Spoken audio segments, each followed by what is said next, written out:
mưa một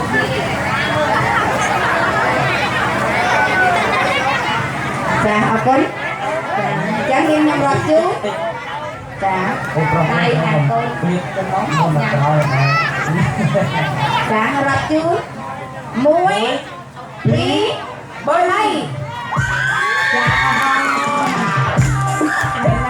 hôm nay ôn dạ xong con dạ xong một con tiên dạ lại là con đâu dạ ông Tuấn dạ là đó